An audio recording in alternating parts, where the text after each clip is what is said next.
Je m'appelle Marc Fournier, j'ai 71 ans. Et pour la première fois de ma vie, je suis véritablement terrifié. Ce soir, j'ai vendu l'entreprise que j'ai bâtie à partir de rien, Logistique Fournier, pour 58 millions d'euros. Un secret que je gardais pour un moment parfait. J'avais réservé une table à l'Orangerie, le meilleur restaurant de Lyon, pour célébrer avec mon fils unique, Alexandre, et sa femme, Chloé. J'allais tout leur dire ce soir. J'allais changer leur vie. Ils étaient sur la piste de danse, se mouvant au rythme d'une mélodie lente et douce. Chloé riait, la tête posée sur l'épaule d'Alexandre. Mon fils. J'ai senti une vague de fierté m'envahir. Puis une ombre s'est projetée sur ma table. Un agent de sécurité, un jeune homme nommé Benoît Cartier, s'est penché vers moi. Sa voix était à peine un murmure. « Monsieur Fournier, je ne veux pas vous alarmer, mais je regardais le moniteur. Votre fils et sa femme, ils sont allés danser. Il est revenu à la table une seconde. Il pensait que vous étiez tous les deux distraits. Je l'ai simplement dévisagé. Monsieur, dit-il, ses yeux urgents. Je l'ai vu. Je l'ai vu verser quelque chose d'une petite fiole dans votre jus de canneberge. Mon cœur, qui dépend déjà d'un bêta-bloquant quotidien, a eu l'impression de se serrer dans ma poitrine. J'ai regardé le liquide rouge sombre dans mon verre. J'ai regardé Alexandre, souriant à sa femme sous les lumières douces. Ce n'était pas possible. C'était une erreur. Mais je me suis surpris à tousser, une toux sèche et feinte. Je me suis levé, faisant signe au serveur que j'avais besoin des toilettes. J'ai attrapé mon verre. Je finirai ça en chemin, ai-je marmonné. 15 minutes plus tard, j'étais parti. Je ne suis jamais retourné à cette table. Je suis sorti dans la nuit froide de Lyon, serrant ce verre de jus comme si ma vie en dépendait. Il s'est avéré que c'était le cas. Je suis resté assis dans ma Peugeot 607 de 2010 pendant un temps infini. La clé était dans ma main, mais je tremblais si violemment que je ne pouvais pas l'insérer dans le contact. Mon esprit ne cessait de rejouer cette seule phrase. Je l'ai vu verser quelque chose dans votre jus. Alexandre, mon fils. Le garçon à qui j'ai appris à faire du vélo.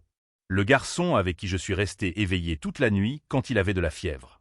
Ce devait être une erreur. Une terrible, cruelle erreur. L'agent, Benoît Cartier, devait s'être trompé. J'ai fixé le gobelet en carton à moitié plein de jus de canneberge dans le porte-gobelet. J'avais dit au serveur que je voulais le finir en conduisant. Un mensonge providentiel. Alexandre. Pourquoi? Et puis une pensée glaciale m'a parcouru l'échine. L'argent. J'avais menti à Alexandre. Quelques semaines plus tôt, moi, Marc Fournier, j'avais officiellement vendu Logistique Fournier, l'entreprise dans laquelle j'avais investi 40 ans de ma vie. Quand Alexandre et Chloé m'ont demandé combien j'avais obtenu, j'ai hésité. J'ai vu la lueur de la faim dans leurs yeux. Alors, j'ai menti. Oh, juste assez pour prendre ma retraite confortablement, avais-je dit. Peut-être 1 million après impôt. J'ai vu l'éclair de déception sur le visage de Chloé avant qu'elle ne le masque. Alexandre m'avait tapé sur l'épaule, un geste mécanique. « Bien joué, papa », avait-il dit. Le vrai chiffre était de 58 millions d'euros. 58 millions dormant tranquillement dans un compte en fiducie auquel seul moi pouvais accéder. J'allais tout leur dire ce soir. J'allais le partager. Mais je voulais voir. Je voulais juste voir comment ils me traiteraient en pensant que je n'en avais qu'un. Maintenant, je savais. Ou peut-être. Peut-être qu'ils en savaient plus que je ne le pensais. Le doute s'est évanoui. Je devais connaître la vérité. Mes mains se sont stabilisées juste assez pour démarrer la voiture. Je n'ai pas conduit jusqu'à la maison. J'ai conduit jusqu'à une pharmacie de garde ouverte 24 heures sur 24. Les lumières fluorescentes, vives et stériles, me donnaient l'impression d'être en interrogatoire. Je me suis dirigé vers la section pharmacie et j'ai acheté un kit stérile pour échantillons d'urine et un petit flacon scellé de gouttes génériques pour les yeux. De retour sur le parking, sous la lueur orange et bourdonnante d'un lampadaire, j'ai vidé les gouttes pour les yeux sur le trottoir. J'ai soigneusement versé une petite quantité du jus de canneberge du gobelet du restaurant dans la fiole stérile vide. Je l'ai scellé. Je l'ai enfoui profondément dans la poche de mon manteau. Je devais savoir ce que c'était. Je ne pouvais pas appeler la police. Si je me trompais, je détruirais la vie de mon fils sur la base du fantasme paranoïaque d'un vieil homme. Et si j'avais raison, mon Dieu, si j'avais raison, je ne voulais pas le croire. J'avais besoin de quelqu'un en qui je pouvais avoir une confiance implicite. Il n'y avait qu'un seul nom. Je n'ai pas conduit vers ma maison vide, mais vers un quartier résidentiel tranquille de la banlieue. Il était 23 heures. Je me suis garé devant un modeste bungalow et j'ai sonné. Le docteur Michel Hébert, mon vieil ami de pêche et chimiste analyste à la retraite, a ouvert la porte. Il était en peignoir, son expression endormie se transformant instantanément en alarme en voyant mon visage. « Marc, pour l'amour du ciel, que s'est-il passé? Tu as l'air d'avoir vu un fantôme. »« Michel, ai-je dit, ma voix se brisant. J'ai besoin que tu fasses quelque chose pour moi. »« Pas de question. S'il te plaît, analyse juste ceci. Dis-moi exactement ce qu'il y a dans cette fiole. » Je lui ai tendu le petit flacon. Il m'a regardé, puis a regardé le flacon. Il savait que j'étais sérieux. « Entre, dit-il. » Pendant que Michel travaillait dans le petit laboratoire de qualité professionnelle qu'il avait aménagé dans son sous-sol, j'étais assis dans son salon. Je fixais une photographie de ma défunte femme, Diane, sur sa cheminée. Diane. Elle était partie depuis 3 ans. Elle était le ciment qui unissait notre famille. Depuis sa disparition, Alexandre et moi, nous n'étions que 2 étrangers reliés par un nom de famille. J'avais essayé. Dieu sait que j'ai essayé. J'ai payé pour son mariage extravagant avec Chloé, un événement où je me sentais plus comme un invité que comme le père du marié.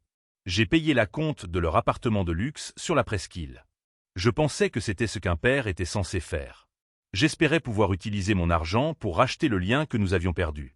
Maintenant, je devais me demander, n'étais-je qu'en train de financer leur cupidité?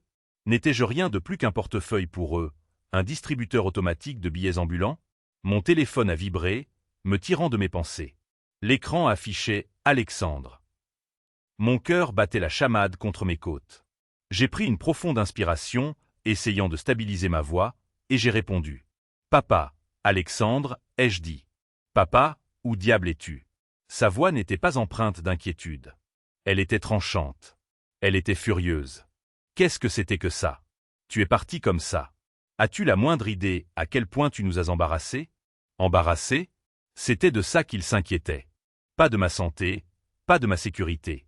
Avant même que je puisse inventer une excuse, j'ai entendu un bruissement et la voix de Chloé est arrivée sur la ligne. Elle était doucereuse, mais dégoulinait de venin. « Marc, honnêtement, as-tu la moindre idée du prix de ce dîner? Tu as juste disparu. Tu agis de manière complètement sénile. » Sénile. Le mot a résonné dans ma tête comme une sirène d'alarme. Ce n'était pas la première fois qu'il l'utilisait. La semaine dernière, c'était à propos de mon portefeuille perdu, que Chloé avait plus tard retrouvé dans le réfrigérateur. Le mois d'avant, c'était quand j'avais oublié le nom de leur nouveau voisin, un homme que je jurais n'avoir jamais rencontré. J'avais balayé ça d'un revers de main. J'ai 71 ans. Oublier des choses fait partie du lot. Du moins, c'est ce que je pensais. Mais maintenant, quelle part de tout cela avait été une mise en scène? Combien de mes moments d'absence avaient été soigneusement orchestrés? Je me sentais juste pris de vertige. J'ai menti, mon esprit tournant à plein régime. Ça doit être ma tension. Je dois rentrer me reposer. Il y a eu une pause. J'ai entendu des chuchotements étouffés. Puis Chloé est revenue, sa voix soudainement pleine d'une fausse sollicitude. « Oh, mon pauvre. Tu dois vraiment faire plus attention. Tu sais, je connais un merveilleux psychiatre, le docteur Fauché. Il est spécialisé dans les problèmes de mémoire pour les seniors. Peut-être qu'il est temps que nous prenions rendez-vous. » Un psychiatre. Le piège s'est refermé dans mon esprit. Il n'était pas seulement un patient. Il constituait un dossier. J'y penserai, ai-je dit, ma voix vide. Je dois y aller. J'ai raccroché. Ma main tremblait à nouveau, mais cette fois, ce n'était pas de peur. Michel est remonté à 1h du matin. Son visage était sombre. Il a posé une seule feuille de papier imprimée sur la table basse. « Marc, dit-il, sa voix basse. Où est-ce que tu restes ce soir? Es-tu en sécurité? Dis-moi juste, Michel, qu'est-ce que c'est? Ce n'est pas du poison, dit-il. Pas au sens classique. Ce n'est pas conçu pour te tuer. » Il a fait une pause, et ses prochains mots m'ont glacé jusqu'aux os. C'est pire. Il a pointé une chaîne chimique sur le papier. C'est un tranquillisant vétérinaire. Un produit puissant à petite dose régulière, surtout combiné avec les bêta-bloquants que je sais que tu prends pour ton cœur. Il a levé les yeux du papier et m'a regardé droit dans les yeux. Ça ne te tuerait pas, Marc. Ça induirait une confusion chronique sévère, des trous de mémoire, des hallucinations auditives et visuelles. Pour n'importe qui de l'extérieur, ça te ferait ressembler exactement à un homme aux stades avancés de la maladie d'Alzheimer. La pièce a tourné, le psychiatre, les commentaires sur ma sénilité, le portefeuille perdu. Tout s'est mis en place avec une clarté horrifiante. Le choc initial, l'incrédulité, la peur, tout s'est évaporé. C'était remplacé par quelque chose de nouveau. Une rage glaciale et cristalline. Ils avaient tout planifié. Ils avaient utilisé la mort de Diane, ma solitude, mon âge, ma confiance. Alexandre, mon fils. Il avait essayé de me voler mon esprit pour mettre la main sur mon argent. Je me suis levé. Le tremblement de mes mains avait complètement disparu. Merci, Michel. Tu viens de me sauver la vie. Marc, qu'est-ce que tu vas faire? J'ai regardé par la fenêtre la ville sombre et endormie. Ils ne veulent pas me tuer, ai-je chuchoté. Ils veulent m'enterrer vivant. Je me suis retourné vers Michel, et pour la première fois en 3 ans, je ne me sentais pas comme un vieil homme en deuil. Eh bien, ai-je dit, ma voix stable et froide. Je suis sur le point de leur montrer ce qu'un vieil homme sénile peut vraiment faire. Je suis rentré de chez Michel alors que la première lueur grise touchait l'horizon lyonnais. Mes mains étaient stables sur le volant. La rage était toujours là, mais ce n'était plus un feu brûlant. C'était un bloc de glace dans ma poitrine. Solide, lourd, froid. Michel m'avait rendu la fiole avec son analyse écrite. J'avais ma preuve. Mais quelle était ma prochaine étape? Appeler Alexandre et le confronter. Il nierait. Chloé pleurerait et m'accuserait d'être cruel. Il tordrait la vérité. Il dirait que j'étais paranoïaque, délirant.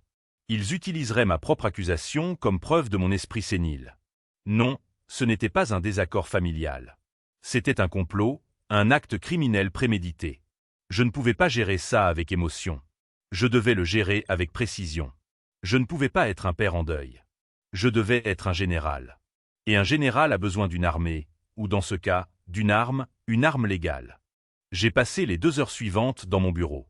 Je n'ai pas cherché les grands cabinets d'avocats du centre-ville avec leurs noms gravés dans des halls en marbre. Alexandre et Chloé connaissaient ces cabinets. Leurs amis y travaillaient. Ils s'attendraient à ce que j'y aille et ils auraient des relations. J'avais besoin de quelqu'un qu'ils ne verraient jamais venir. J'ai tapé « litige abus financier personnes âgées Lyon ». J'ai cherché « conflit de tutelle ». J'ai parcouru des pages de résultats, dépassant les publicités Tapax en grave-l'œil, et puis je l'ai trouvé. Nina Patel. Cabinet d'avocat Patel. C'était un petit cabinet d'une seule femme. Les avis n'étaient pas élogieux. Ils étaient directs. Un bulldog. Elle n'abandonne jamais. Maître Patel a trouvé l'argent que mes frères et sœurs cachaient depuis des années. Un avis d'un fils dont la mère avait été placée en maison de retraite contre sa volonté disait simplement « Elle a sauvé la vie de ma mère ». C'était tout ce que j'avais besoin de savoir. Son bureau se trouvait dans un immeuble banal de la Pardieu, coincé entre un café et un pressing, pas d'art coûteux sur les murs, pas de tapis moelleux, juste un espace propre et fonctionnel qui sentait légèrement le café et le papier. Nina Patel elle-même n'était pas ce à quoi je m'attendais. Elle était jeune, peut-être au milieu de la trentaine, avec des yeux vifs et intelligents derrière une paire de lunettes sérieuses. Elle portait un tailleur-pantalon simple et pratique. Et quand je suis entré, elle était au téléphone, se disputant avec quelqu'un à propos d'une date limite de dépôt.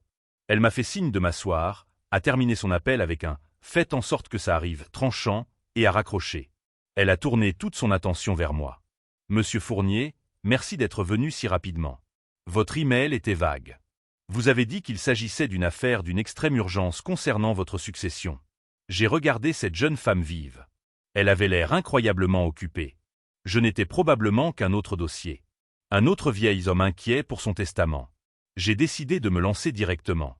Mon fils Alexandre et sa femme Chloé, ai-je commencé, ma voix stable, essaient activement de me faire déclarer mentalement incompétent. J'ai observé son visage. Rien. Pas de choc, pas de pitié. Elle a juste hoché la tête, son expression clinique. Ce n'était pas la première fois qu'elle entendait cela.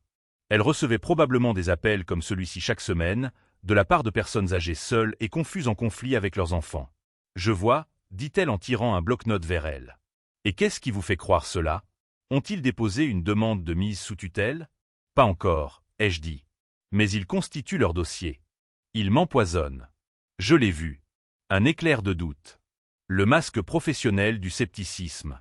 Vous empoisonne, monsieur Fournier. C'est une allégation très grave. Je sais ce que ça semble être, ai-je dit. Je lui ai tout raconté. Le dîner à l'orangerie, le comportement étrange, l'avertissement chuchoté par l'agent de sécurité, ma fuite avec le jus, l'analyse de mon ami le docteur Hébert. Elle a écouté patiemment, prenant des notes. Quand j'ai eu fini, elle a posé son stylo. « Monsieur Fournier, Marc, dit-elle, sa voix douce mais ferme. Je vous entends, mais laissez-moi vous dire ce qu'un juge entendra. Il entendra que vous, un homme âgé, vous êtes senti pris de vertige dans un restaurant. Que votre fils et sa femme s'inquiètent pour votre santé. Ils diront, ce docteur Fauché n'est qu'un spécialiste qu'ils ont consulté par amour. Elle s'est penchée en avant. Le test de votre ami. Ils appelleront ça de la science de pacotille venant d'un amateur à la retraite sans licence. L'agent de sécurité, un oui-dire. Ils vous dépeindront comme paranoïaque. Ils utiliseront votre propre histoire, cette histoire, comme pièce à conviction principale dans leur demande pour vous faire déclarer incompétent. La pièce était silencieuse. Elle avait raison. Elle avait terriblement raison. Ils avaient construit un piège parfait. Alors, vous ne me croyez pas? Ai-je dit. Ce n'était pas une question. Il ne s'agit pas de ce que je crois, Marc, dit-elle doucement. Il s'agit de ce que je peux prouver. Une affaire comme celle-ci, contre un membre de la famille, elle nécessite une immense quantité de ressources justes pour commencer l'enquête, des citations à comparaître, des enquêteurs privés. Sans preuve concrète, c'est une pente très raide à gravir. J'ai hoché la tête. J'ai compris. J'avais une dernière carte à jouer. Ils pensent que je suis pauvre, ai-je dit. Nina parut confuse. Je suis désolé. Mon fils et sa femme. Je leur ai dit que j'avais vendu mon entreprise pour juste assez pour prendre ma retraite, peut-être 1 million d'euros. J'ai fouillé dans la mallette en cuir que j'avais apportée.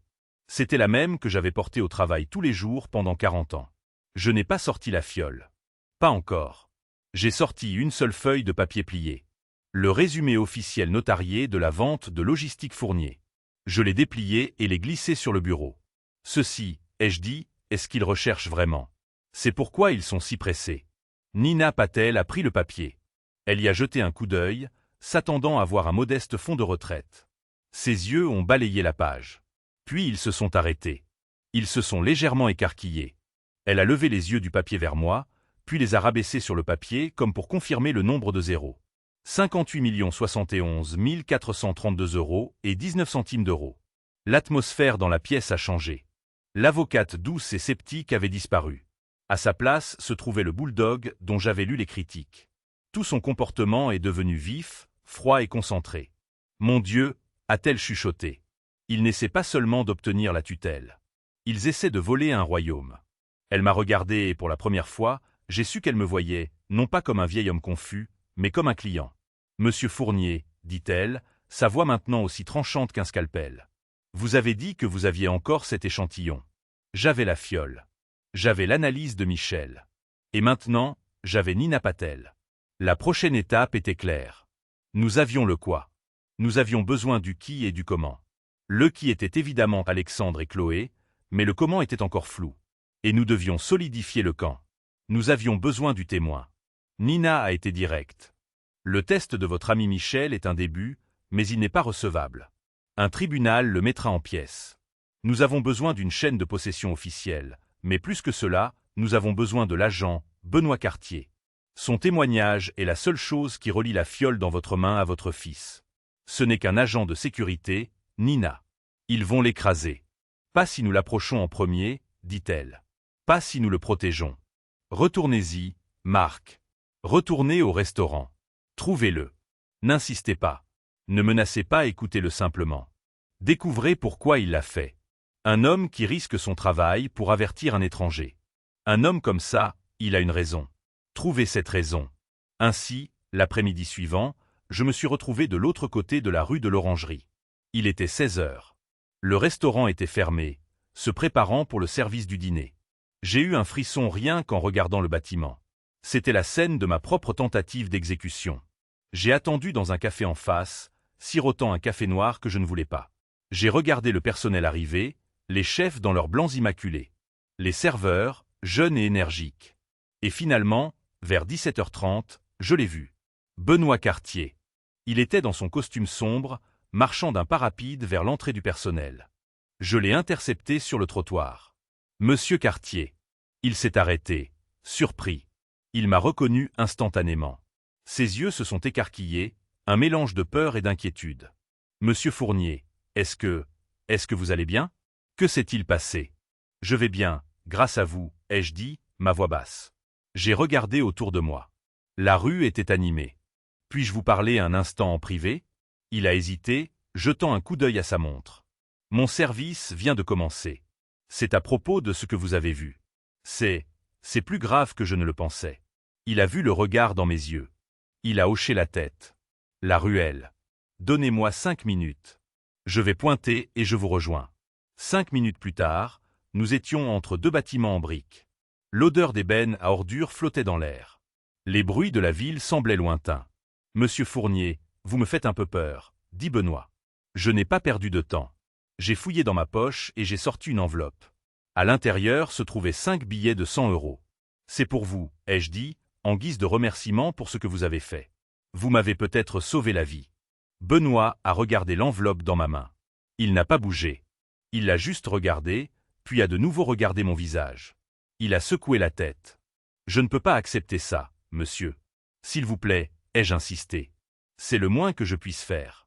Vous avez pris un risque énorme. Non, dit-il, sa voix ferme. Je ne prends pas votre argent. Il a soupiré, un son lourd et fatigué. Je ne l'ai pas fait pour l'argent, monsieur Fournier. Je l'ai fait parce que j'ai déjà vu ça. Je me suis arrêté, ma main tenant toujours l'enveloppe. Que voulez-vous dire? Ma mère, dit-il. Il a détourné le regard, vers le fond de la ruelle. Elle est décédée il y a 3 ans. Ma tante, sa sœur, s'occupait de toutes ses affaires. Pendant les 2 dernières années de sa vie, ma tante a dit à tout le monde que ma mère perdait la tête. Qu'elle devenait confuse, oubliait des choses. Nous l'avons tous cru. Il a serré la mâchoire. Nous l'avons cru parce que c'était plus facile.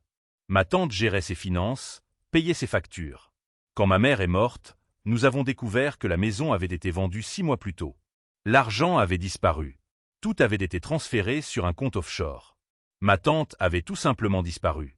Il m'a regardé à nouveau et ses yeux étaient remplis d'une douleur que je reconnaissais. Quand j'ai vu votre fils et sa femme à votre table, la façon dont ils vous regardaient quand vous ne regardiez pas, c'était le même regard, la même impatience, le même calcul. Et quand je l'ai vu empocher cette fiole, j'ai vu ma mère assise là, impuissante. Je ne pouvais pas laisser ça se reproduire. Je ne pouvais pas. J'ai lentement remis l'enveloppe dans ma poche. Cet homme n'était pas seulement un témoin. C'était un allié. Il était la première personne dans tout ce cauchemar qui comprenait. Benoît, ai-je dit, ce que vous avez vu, c'était réel. J'ai fait analyser le jus. C'était un tranquillisant vétérinaire. Quelque chose qui imite les symptômes d'Alzheimer. Benoît a fermé les yeux, appuyant sa tête contre la brique. Oh mon Dieu! J'avais raison. J'ai une avocate, Nina Patel. Elle est bonne. Elle est coriace. Mais elle a dit que votre témoignage est essentiel. Mais ils diront que vous mentez. Ils demanderont des preuves. Les caméras. C'est là le problème, monsieur. A coupé Benoît, sa voix se durcissant. C'est comme ça que j'ai su que c'était un vrai plan. Dès que vous êtes parti, je suis allé directement au bureau de la sécurité. J'allais récupérer les images moi-même, les sauvegarder sur une clé USB, et la caméra de toute cette alcôve, votre table, elle était hors ligne. Un pépin système. C'est ce que disait le journal de bord. Elle avait été hors ligne pendant exactement 1 heure. Elle est revenue en ligne parfaitement bien 10 minutes. Après que vous soyez sortis. Mon sang s'est glacé. Ce n'était pas seulement Alexandre et Chloé. C'était professionnel. Ils avaient une aide de l'intérieur où ils étaient assez sophistiqués pour pirater un système de sécurité commerciale. Donc il n'y a pas d'image, ai-je dit, l'espoir me quittant. Non, dit Benoît. Il n'y a pas d'image de ça. Je l'ai regardé. De ça? Qu'y a-t-il d'autre? Benoît s'est rapproché un peu. C'est moi qui place les VIP, monsieur Fournier. Je suis formé pour me souvenir des visages. Je savais que j'avais déjà vu votre fils et sa femme. Ça m'a tracassé toute la nuit. Vous les avez déjà vus ici? Ouais, 2 fois le mois dernier. Mais pas pour un grand dîner chic. Ils étaient dans le salon. Juste un café. Ils n'étaient pas seuls. Mon cœur a recommencé à battre la chamade. Avec qui était-il? Un homme plus âgé, très bien habillé, cheveux argentés, l'air de valoir 1 million d'euros. Il avait une ambiance très calme, professionnelle, comme un médecin peut-être, ou un avocat très cher. Ils étaient tous regroupés, parlant à voix basse, l'air intense, comme s'ils révisaient pour un examen. Une 3e personne, un professionnel, un coordinateur. Mon Dieu, ai-je chuchoté. Ce n'était pas seulement mon fils cupide et sa femme vicieuse. Ils faisaient partie d'une équipe. Ils avaient un coach. Je n'y ai pas beaucoup pensé à l'époque, a dit Benoît. Mais maintenant, monsieur Fournier, votre fils, il est impliqué avec quelqu'un de sérieux. Quelqu'un qui sait exactement ce qu'il fait. J'ai quitté la ruelle et j'ai immédiatement appelé Nina Patel. Je lui ai raconté ce que Benoît avait découvert. Le pépin de la caméra, les réunions précédentes dans le salon, l'homme aux cheveux argentés. Il y a eu une inspiration brusque à l'autre bout du fil. « Marc, dit-elle, sa voix baissant. Ça vient de changer.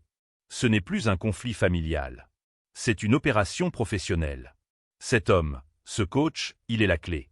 Alexandre et Chloé ne sont que les clients. Qu'est-ce qu'on fait ? Ai-je demandé. Vous ne faites rien, a-t-elle commandé. Vous rentrez chez vous. Vous verrouillez vos portes. Vous ne buvez que de l'eau en bouteille. Vous ne mangez rien que vous n'ayez préparé vous-même. Vous êtes maintenant officiellement une cible. Moi, par contre, je pars à la chasse. Comment? Il y a une raison pour laquelle je garde le meilleur détective privé de Lyon sous contrat, a dit Nina. Ce docteur ne va pas simplement disparaître. Alexandre et Chloé sont ses clients. Il doit les rencontrer pour être payé ou pour leur donner leurs prochaines instructions. Nous n'allons pas vous surveiller, Marc. Nous allons les surveiller, eux. Elle a raccroché. Les 2 jours suivants furent les plus longs de ma vie. Je suis resté dans ma maison silencieuse, prisonnier chez moi. Chaque voiture qui ralentissait dehors, chaque craquement du plancher me faisait sursauter de peur. J'agissais comme le vieil homme paranoïaque qu'il voulait que je sois. La seule chose qui me maintenait sain d'esprit était ce bloc de rage, dur et froid. Le 3e jour, Nina a appelé. « Venez à mon bureau. » Maintenant. Quand je suis arrivé, elle avait un seul dossier manie sur son bureau par ailleurs impeccable. « Voici Monsieur Harrison, » dit-elle, présentant un homme quelconque en costume froissé assis dans un coin. Il m'a fait un signe de tête. Mon enquêteur. Il a été très occupé. Nina a ouvert le dossier. À l'intérieur se trouvait une douzaine de photographies haute résolution. Elles ne provenaient pas de l'orangerie. Elles provenaient du hall de l'hôtel Peninsula. Discret, cher. Il y avait Alexandre. Il y avait Chloé. Et là, assis en face d'eux à une petite table, se trouvait l'homme, cheveux argentés, impeccablement vêtu d'un costume sur mesure, tenant une tasse de thé. Il avait un visage calme, rassurant, presque grand paternel. Il ressemblait à un doyen d'université ou à un diplomate. Il était l'image de l'autorité bienveillante. Sur une photo, il passait un petit flacon de prescription sans étiquette à Chloé, qui le glissait dans son sac à main. J'ai passé son visage dans toutes les bases de données que j'ai, a dit Harrison, le détective privé, d'une voix rauque. Ça a pris un moment. Ce n'est pas un type public, mais je l'ai eu. Il a tapé sur la photo. Son nom est Dr Vincent Fauché. Docteur ? Ai-je demandé. Benoît avait raison. C'était un médecin, a dit Nina, sa voix pure comme de la glace. Elle a fait glisser une autre liasse de papier sur le bureau. Des registres publics, des documents juridiques. Vincent Fauché, a-t-elle lu, était l'un des psychiatres gériatriques les plus respectés d'Auvergne-Rhône-Alpes. Chef de service dans un grand hôpital. Publié, respecté, était. Il a été radié il y a 5 ans, privé de sa licence, interdit d'exercer la médecine. Je me suis penché, mon cœur battant. Pourquoi ? Qu'a-t-il fait ? Nina a levé les yeux du papier et ses yeux ont rencontré les miens. La dernière pièce terrible du puzzle s'est mise en place. Il a été privé de sa licence, a dit Nina, pour un ensemble de négligences graves et de diagnostics contraires à l'éthique. Plus précisément, il a été reconnu coupable d'avoir systématiquement et délibérément mal diagnostiqué au moins 3 patients âgés et fortunés avec une maladie d'Alzheimer à déclenchement rapide et une démence sénile, permettant à leur famille de demander et d'obtenir une tutelle d'urgence. Je me suis affalé sur ma chaise. Mon Dieu, il ne posait pas de mauvais diagnostic. Il coachait. C'est son affaire. C'est un prédateur, Marc, a dit Nina. Il trouve des familles cupides et impatientes. Il leur donne le manuel médical, la stratégie juridique, et il semble, elle a tapé sur la photo du flacon de pilule, qu'ils fournissent même le médicament pour garantir les symptômes. Alexandre et Chloé ne sont pas assez intelligents pour réussir ça. Pas aussi proprement. Mais avec le docteur Vincent Fauché pour les guider, ils vous ont presque enterré. Nous avions le cerveau, le docteur Vincent Fauché, un prédateur déguisé en guérisseur. Nina et moi nous sommes retrouvés dans une cabine tranquille d'un restaurant à des kilomètres de nos bureaux respectifs. Ils ont un professionnel qui les guide, Marc, dit-elle, sa voix basse et intense. Ça veut dire qu'ils ont un manuel. En ce moment, ils ne font que rassembler des preuves de votre déclin. Ils laissent le poison faire son travail. Ils ne déposeront pas de demande de tutelle tant qu'ils ne seront pas certains à 100% qu'un juge vous verra comme un vieil homme confus et paranoïaque. Alors qu'est-ce qu'on fait ? Ai-je demandé, ma frustration montant. On attend. Non, a dit Nina, un sourire froid effleurant ses lèvres. On n'attend pas. On leur donne exactement ce qu'ils veulent. Nous allons accélérer leur calendrier. Ils ont construit un récit selon lequel vous êtes sénile. Il est temps de leur offrir un chef-d'œuvre de chapitre final.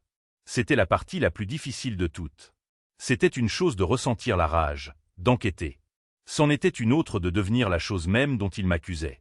J'ai dû ravaler chaque once de ma fierté, de ma dignité, de ma colère. Et je devais devenir le vieil homme faible, pathétique et confus que mon fils voulait que je sois. Chaque fibre de mon être hurlait contre cela.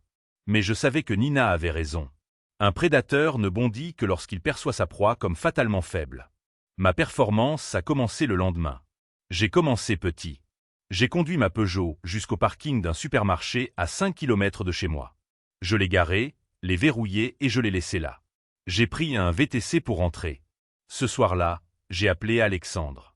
J'ai laissé ma voix trembler, la montant d'une demi-octave, la rendant mince et rauque.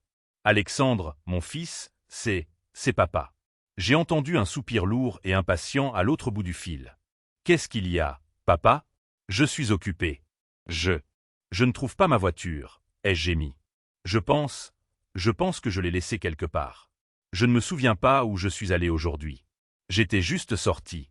Peut-être à la banque, ou au parc. Je ne sais juste pas. Il y a eu un long silence. Je pouvais l'entendre couvrir le récepteur, sa voix étouffée, parlant à Chloé. Il a perdu sa voiture maintenant. Il ne sait même plus où il était. Il est revenu sur la ligne, sa voix dégoulinant d'une patience forcée et condescendante. Papa, ça devient grave. On en a parlé. As-tu refait le chemin dans ta tête? Je ne connais pas mon chemin, ai-je dit, laissant une note de panique entrer dans ma voix. Bon sang, a-t-il marmonné. J'ai entendu la voix de Chloé en arrière-plan, nette et claire. Dis-lui d'appeler la police. On est occupé. Ce n'est pas notre problème. Papa, a dit Alexandre, sa voix plate. Appelle juste la police et déclare la volée ou quelque chose comme ça. On ne peut pas venir maintenant. On a une réunion. Une réunion avec Fauché, sans aucun doute. Il a raccroché. Ils n'ont pas offert d'aide. Ils s'en fichaient. Ils ont juste enregistré le symptôme. 2 jours plus tard, j'ai mis en scène le deuxième acte. Celui-ci était l'idée de Nina. C'était brillant et c'était dégoûtant. Je suis allé sur le portail de ma banque en ligne. J'ai fait un virement, 5 000 €. Je l'ai envoyé directement sur le compte courant personnel de Chloé. Je n'ai pas eu à attendre longtemps. Il a fallu exactement 45 minutes pour que mon téléphone sonne. C'était Chloé. Oh Mark, a-t-elle roucoulé, sa voix si épaisse de fausse sollicitude qu'elle m'a retourné l'estomac. Mon pauvre chéri. Est-ce que tu as voulu faire ça? J'ai feint une confusion totale. Faire quoi, ma chérie? J'essayais juste de payer ma facture d'électricité en ligne. Ces nouveaux sites web sont si compliqués. Marc, a-t-elle dit, et je pouvais entendre le frisson à peine réprimé dans sa voix, l'excitation de la prise. Tu as accidentellement viré 5 000 € sur mon compte. 5 000 €. Tu dois vraiment faire plus attention avec cette application bancaire. Oh là là, ai-je dit, jouant mon rôle à la perfection. Oh mon Dieu, 5 000. Oh non, Alexandre il va être si en colère contre moi. Je suis si embrouillé ces derniers temps. Je n'arrive à rien faire de bien. J'ai fait une pause, puis j'ai porté le coup de maître. Chloé, peux-tu juste les garder pour moi? Juste pour un petit moment? S'il te plaît, ne le dis pas à Alexandre. Il s'agite tellement quand je fais ces erreurs. On réglera ça plus tard. C'est d'accord? Tu les garderas juste en sécurité pour moi. Il y a eu un temps de silence. Je venais de donner au renard les clés du poulailler et de lui demander de le garder pour moi. Oh, bien sûr, Marc, a-t-elle dit, sa voix ronronnant pratiquement de fausse sympathie. Ne t'inquiète pas ta pauvre vieille tête pour ça. C'est en sécurité avec moi. Repose-toi. On s'occupera de tout. Quand j'ai raccroché, j'ai dû me laver les mains. Je me sentais sale. Elle n'avait pas offert de le renvoyer. Pas une seconde. Ils avaient mordu à l'hameçon financier.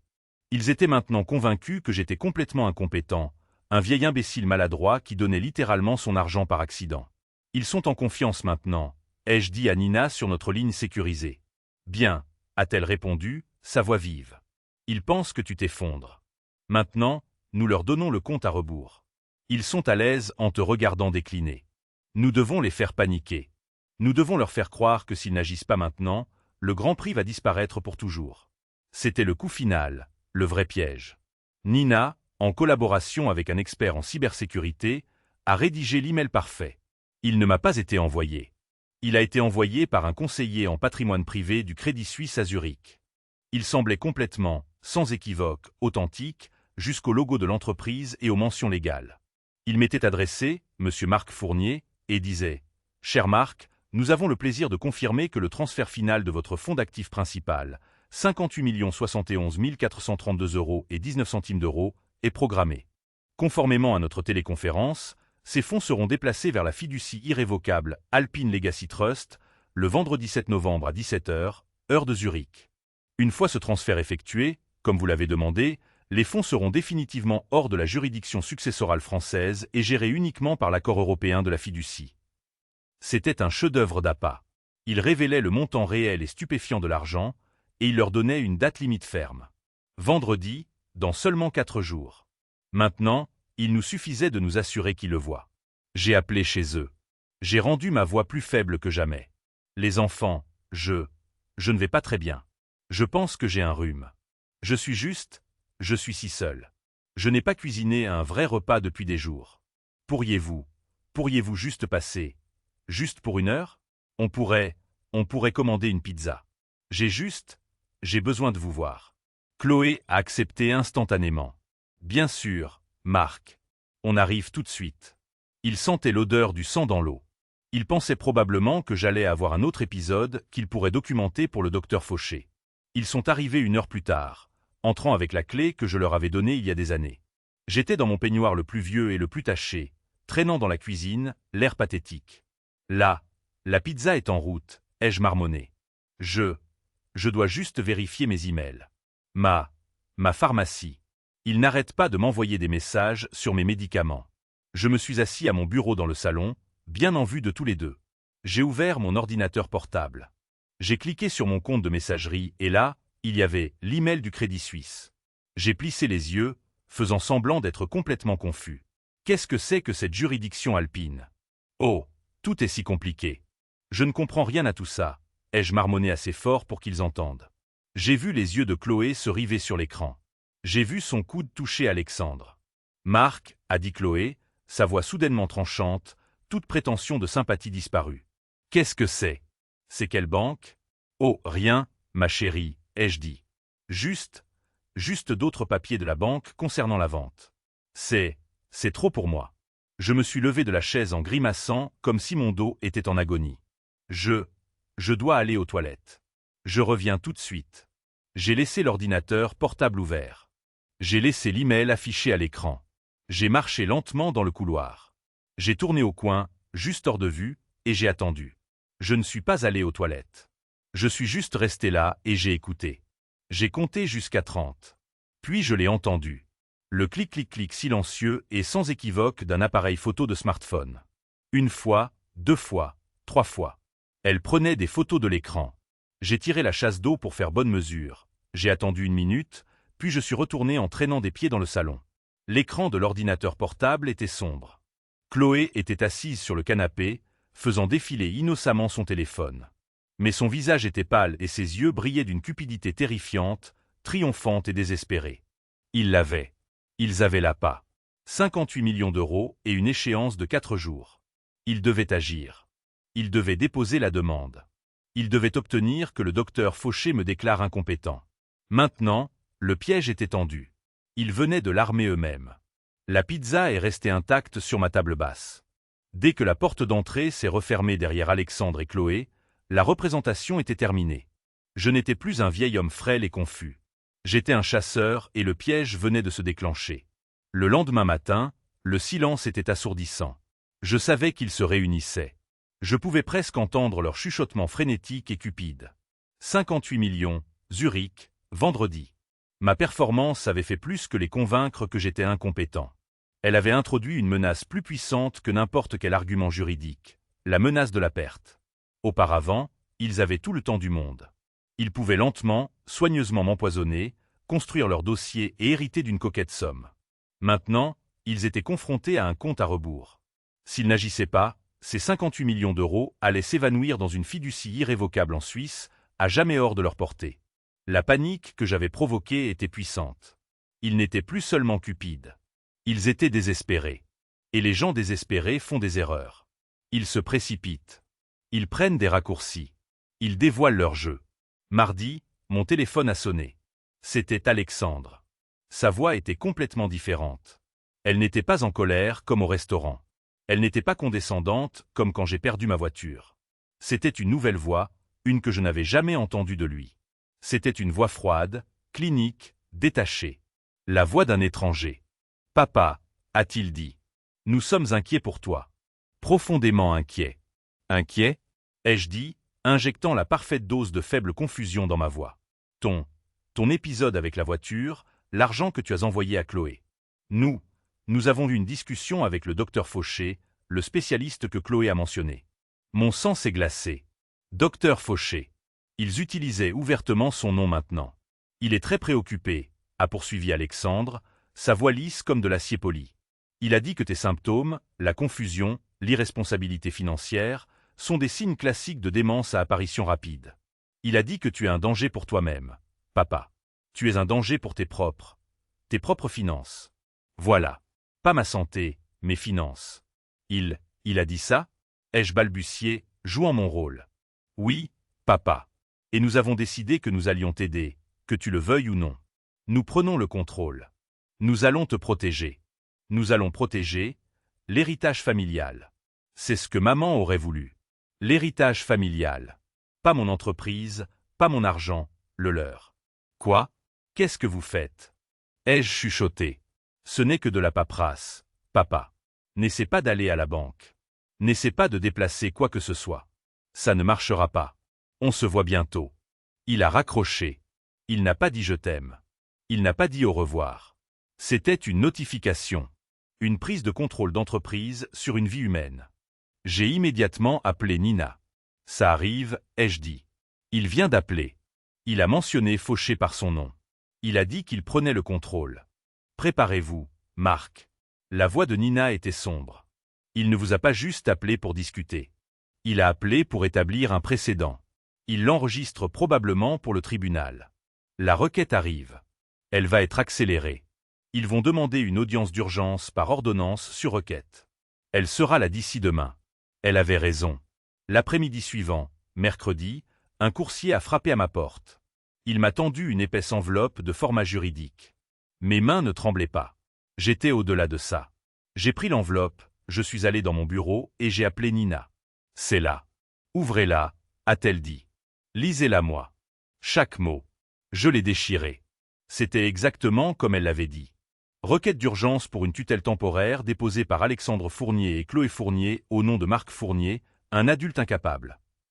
Et c'était 1200 mots de pure fiction empoisonnée. Tout était construit sur une base de vérité tordue. C'était un chef-d'œuvre de cruauté. Je l'ai lu à haute voix à Nina, ma voix stable, mais mes entrailles se tordaient. Le requérant, Alexandre Fournier, fils de l'intimé Marc Fournier, déclare que l'intimé a subi un déclin mental sévère et rapide. Elle liste l'incident avec la voiture, ai-je lu. Déclare que j'ai erré loin de chez moi et abandonné mon véhicule dans un lieu inconnu, montrant une déconnexion complète de la réalité. Elle liste le virement de 5000 €, ai-je continué. Prétend que c'était un acte d'incompétence financière grave et que je suis susceptible d'être soumis à une influence indue et à une exploitation financière, et que Chloé a intercepté le virement pour me protéger de moi-même. J'ai dû faire une pause. L'hypocrisie était si épaisse que je pouvais à peine respirer. Continuez, Marc, a dit Nina. Quoi d'autre? Ils utilisent le dîner, la nuit à l'orangerie. Ma voix s'est finalement brisée. Qu'est-ce que ça dit? J'ai lu sur la page. La nuit du 28 octobre, l'intimé a subi une grave crise psychotique au restaurant L'Orangerie. Il est devenu agité, paranoïaque et délirant, prétendant que sa famille essayait de lui faire du mal avant de fuir le restaurant dans un état de terreur. Depuis, selon ce document, il a refusé tout traitement médical et est devenu un reclus. Ils utilisaient la vérité. Ils utilisaient l'incident même où il m'avait empoisonné comme preuve centrale de ma folie. C'était parfait. C'était diabolique. Et puis j'ai vu la dernière page, les pièces justificatives. Pièce A, déclaration médicale d'expert. Je la lis, Nina, ai-je dit, ma voix à peine un murmure. C'est une déclaration sous serment de lui. Du docteur Vincent Fauché. Qu'est-ce qu'elle dit? Elle dit, Sur la base de mes entretiens approfondis avec la famille Fournier et de mon examen du comportement alarmant récent de l'intimé, y compris des délires paranoïaques, une perte de mémoire sévère et une irresponsabilité financière, il est de mon opinion médicale professionnelle que Marc Fournier souffre de démence vasculaire à apparition rapide. Ça empire, ai-je dit. Il est déclaré qu'il n'est plus sain d'esprit. Il est incapable de gérer ses propres affaires, financières ou personnelles. Il présente un danger immédiat et substantiel pour lui-même et son patrimoine. Il est de ma recommandation urgente qu'il soit placé sous tutelle temporaire immédiate en attendant une évaluation psychiatrique complète et que ses actifs financiers soient gelés pour l'empêcher de causer un préjudice irréparable au patrimoine qu'il n'est plus compétent pour gérer. Le document était signé Vincent Fauché, MD. Un mensonge d'un homme qui n'avait aucun droit à ce titre. Il l'avait fait. Ils avaient pris ma rage, ma peur, ma douleur, et ils l'avaient transformée en une arme légale. Ils avaient utilisé ma réaction à leur crime comme preuve de ma maladie. Il n'essaie pas seulement de prouver votre incompétence, Marc, a dit Nina, sa voix remplie d'une fureur froide. Ils essaient de vous effacer. Et ils viennent de nous donner l'arme, les balles et leurs empreintes digitales partout dessus. J'avais la requête en main, un document de 12 pages rempli de mensonges, chacun méticuleusement conçu par un prédateur. Je lisais ma propre nécrologie, écrite par mon fils. J'étais assis dans mon bureau, le silence de la maison pesant sur moi. Nina et moi avions un plan. Nous avions le faux diagnostic de Fauché. Nous avions la requête. Nous construisions un dossier en béton pour une contre-poursuite. Mais Nina s'inquiétait d'une chose. L'argent, Marc, avait-elle dit au téléphone, sa voix tendue. La requête gèle vos avoirs, mais elle ne prouve pas le lien entre Alexandre et Fauché. Un tribunal pourrait voir Fauché comme un expert légitime, bien qu'erroné. Nous devons prouver qu'Alexandre l'a payé pour ce diagnostic. Nous devons trouver le mobile financier qui les relie. Pour l'instant, c'est juste la parole d'Alexandre contre la vôtre. Ils étaient trop malins pour utiliser un chèque. Ce serait du liquide ou un virement d'un compte intraçable. Il nous manquait le lien financier. Il nous manquait le pourquoi. Pourquoi ça? Pourquoi maintenant? Pourquoi un geste si désespéré et à haut risque? Les 58 millions étaient la cible, mais le désespoir, il semblait personnel. Il semblait frénétique. Et c'est alors que le téléphone de mon ancien bureau a sonné. Ce n'était pas ma ligne personnelle. C'était le téléphone de bureau noir des poussiéreux que je gardais dans mon bureau. Le numéro original de Logistique Fournier, un numéro que j'avais gardé pour des raisons sentimentales. Il n'avait pas sonné depuis plus d'1 an. Je l'ai fixé. Qui pouvait bien appeler ce numéro? Je l'ai laissé sonner 3 fois, mon cœur battant soudainement à un rythme différent. J'ai décroché. Allô? Monsieur Fournier. La voix à l'autre bout du fil était celle d'une femme. Elle sanglotait hystériquement. « Oh mon Dieu, monsieur Fournier, c'est vraiment vous? » Oui, ai-je dit, ma prise se resserrant sur le combiné. Qui est-ce? C'est Sarah. Sarah Jean. J'étais à la comptabilité chez Logistique Fournier avant. Sarah. Je me souvenais d'elle. Une jeune et brillante comptable, méticuleuse, d'une honnêteté à toute épreuve. Elle avait été avec moi pendant 5 ans. Sarah, bien sûr que je me souviens de vous, ai-je dit. Qu'est-ce qui ne va pas? Je pensais qu'Alexandre vous avait gardé. Le sanglot à l'autre bout s'est transformé en un gémissement désespéré. Il m'a renvoyé, monsieur Fournier, il y a 3 mois, la semaine après votre départ à la retraite. Il m'a accusé d'incompétence. Il a menacé de faire révoquer ma licence. J'ai eu si peur. Vous a renvoyé? Pourquoi? Ai-je demandé, une terreur froide m'envahissant. Parce que ce que j'ai trouvé, a-t-elle pleuré? Je suis tellement désolé, monsieur Fournier. J'aurais dû vous appeler à ce moment-là. J'aurais dû. Mais il a dit qu'il me ruinerait. Il a dit que je ne travaillerais plus jamais dans cette ville. Qu'avez-vous trouvé, Sarah? Qu'a fait Alexandre? Le fonds en fiducie, monsieur Fournier. Le petit. Celui que vous aviez créé pour lui. Celui avec une allocation annuelle de 100 000 €. Il en détournait des fonds. J'étais confus. Détournait? Comment peut-on détourner de son propre fonds en fiducie? On peut, a-t-elle dit, sa voix tremblante. Si les documents de la fiducie, ceux que vous avez écrits, que votre femme a écrits, s'ils interdisent strictement d'utiliser les fonds pour le jeu, des activités illicites ou des dettes non approuvées. Il le vidait par dizaines de milliers d'euros à la fois. Il couvrait ses traces, le faisant passer par des sociétés écrans. Mais je suis comptable, monsieur Fournier. Je suis les chiffres. Le vidait pourquoi? Ai-je chuchoté, mon esprit s'emballant. Et c'est là qu'elle m'a donné le mobile. Le pourquoi. Pour elle, monsieur Fournier. Pour Chloé. Elle a un problème. Un énorme problème. J'ai trouvé les virements.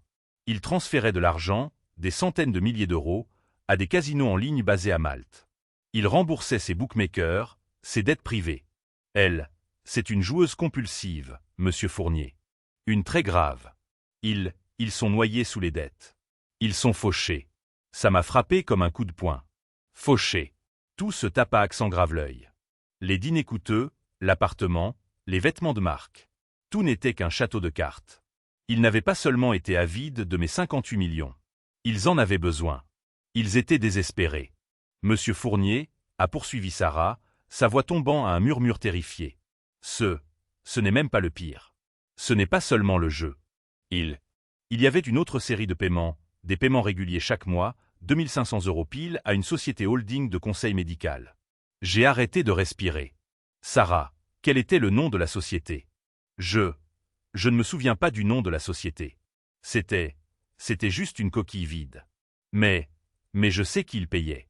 Quand il m'a renvoyé, il criait. Il a dit que je n'avais pas le droit de me mêler de ses affaires médicales privées. Et il a dit le nom.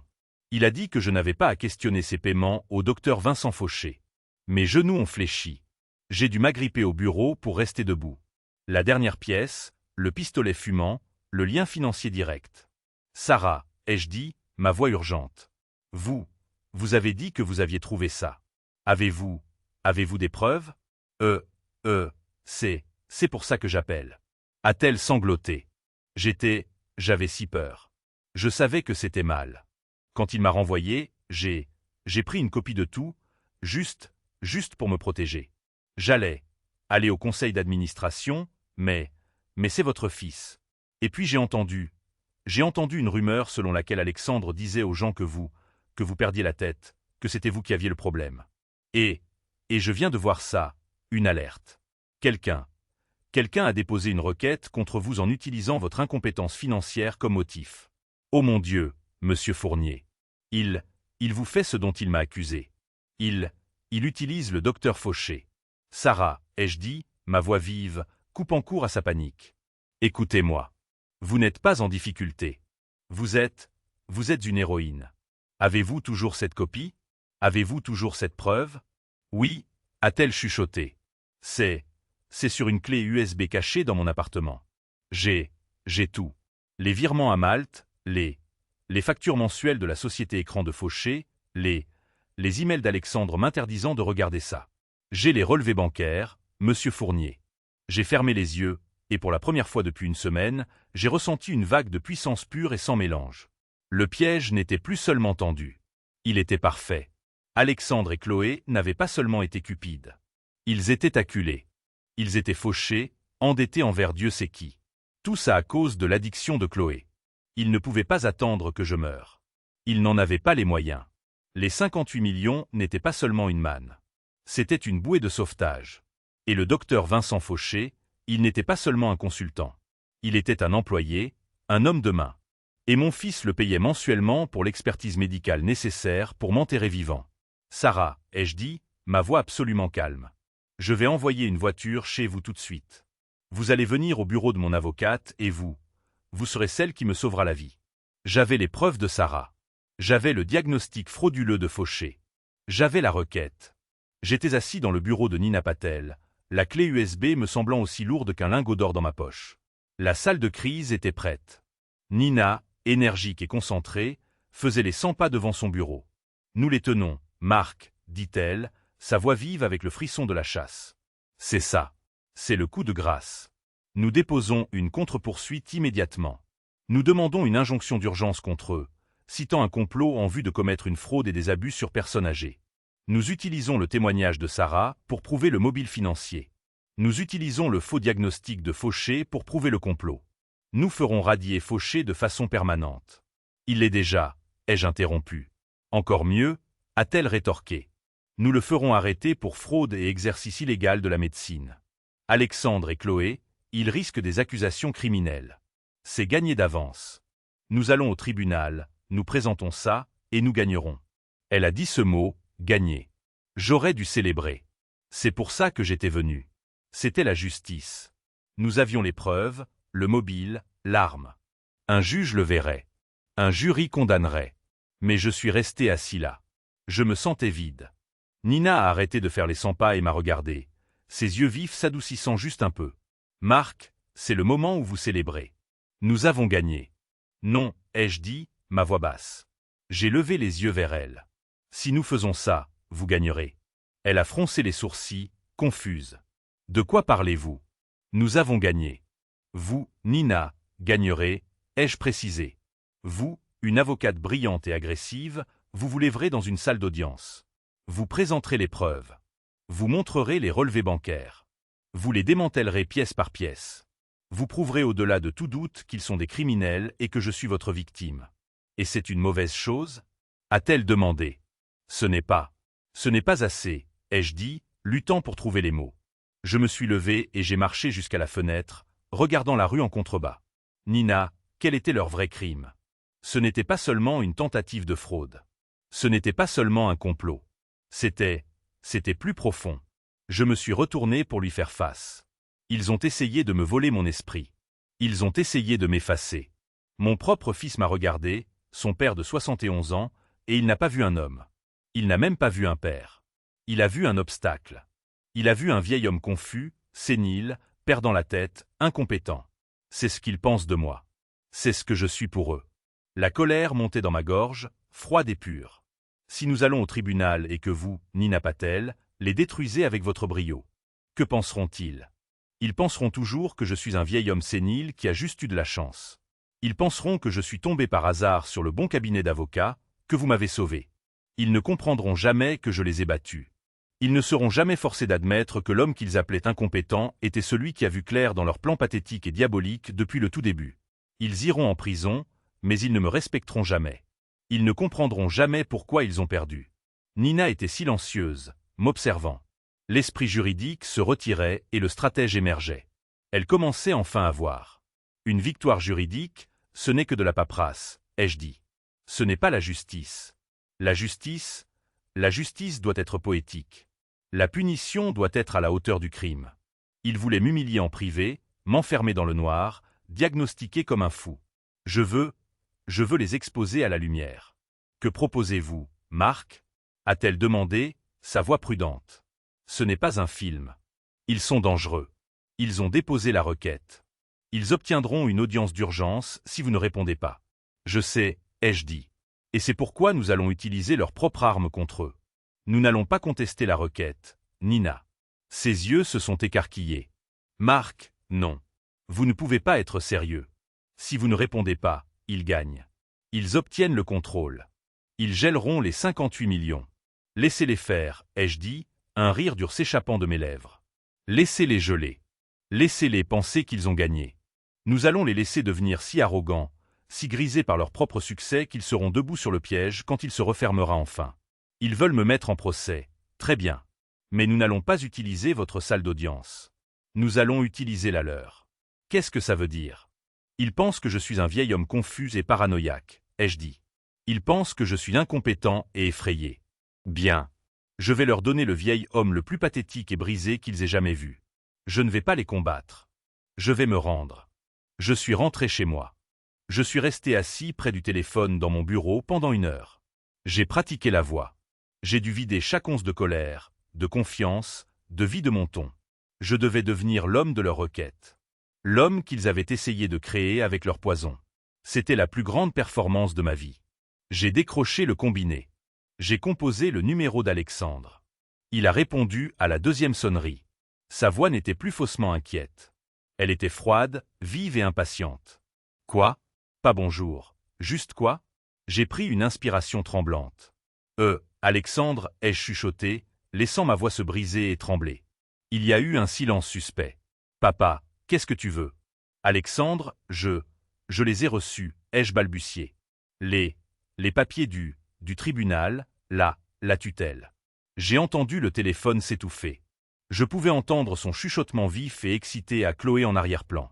Il a reçu les papiers. Il appelle. Il est revenu sur la ligne, sa voix toujours froide. Oui, nous savons. C'est pour le mieux, papa. Nous aurons la signature d'un juge d'ici vendredi. Non, ai-je dit avec une faible explosion de panique. Non, s'il te plaît. Je ne vais pas vous combattre, Alexandre. Il y a eu un silence profond et stupéfait à l'autre bout du fil. C'était le silence d'un chasseur qui vient de voir sa proie s'allonger et offrir sa propre gorge. Quoi? Qu'est-ce que tu as dit, papa? A-t-il demandé, sa voix prudente, me testant pour un piège. J'ai dit que je n'allais pas me battre. J'ai gémi, laissant les fausses larmes venir. Je ne peux pas. Je suis tellement fatigué. Vous aviez raison. Je suis confus tout le temps. Je ne suis qu'un vieil homme. Je ne peux plus faire ça. Vous pouvez l'avoir. Vous pouvez gérer les choses. Vous avez raison. J'ai alors entendu le son le plus satisfaisant que j'ai jamais entendu en 71 ans. C'était une longue et lente expiration en arrière-plan. C'était Chloé. Le son du soulagement pur et sans mélange. Le son d'une joueuse désespérée qui vient de réaliser qu'elle a touché le jackpot. Ils me croyaient. Ils avaient gagné. Papa, a dit Alexandre, et sa voix était soudainement épaisse d'une fausse émotion théâtrale. Les larmes de crocodile. Papa, je suis si content que tu comprennes. On était juste si inquiets.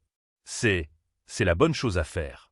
On va juste s'occuper de la paperasse. Non, ai-je dit encore, s'il te plaît, j'ai juste une demande, Alexandre. N'importe quoi, papa. Tu sais ça. N'importe quoi. Je ne veux pas faire ça dans un bureau d'avocat froid avec ces papiers. Ai-je pleuré? C'est embarrassant. Tous ces gens qui me regardent en pensant que je suis fou. C'est l'héritage familial. Ai-je dit en utilisant leurs propres mots. Ta mère. Elle aurait voulu de la dignité. Quoi? Qu'est-ce que tu veux dire, papa? Faisons ça à ma façon. Ai-je proposé.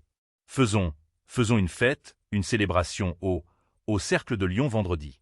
Au lieu du tribunal. On invitera tes investisseurs, tes amis, tous les gens importants. Une fête? A-t-il demandé, confus. Oui, ai-je dit, ma voix gagnant une énergie pathétique et excitée. Je ferai une annonce. Je dirai à tout le monde. Je leur dirai que je prends ma retraite pour de bon.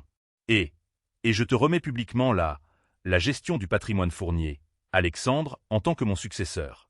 Un transfert de pouvoir. Pas une dépression.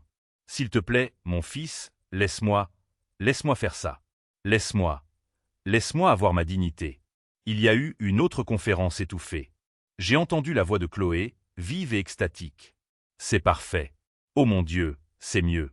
C'est public. Ça nous donne une bonne image, comme s'il nous avait choisis. Fais-le. Alexandre est revenu sur la ligne, sa voix débordant d'une chaleur triomphante et fausse.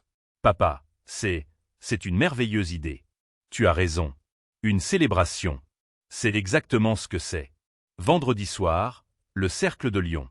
C'est parfait. Tu t'en occuperas? Ai-je chuchoté. On s'occupera de tout, papa. A-t-il dit, sa voix lisse comme de l'huile. Toi, tu n'as qu'à te reposer. Tu n'as plus à t'inquiéter d'une seule chose.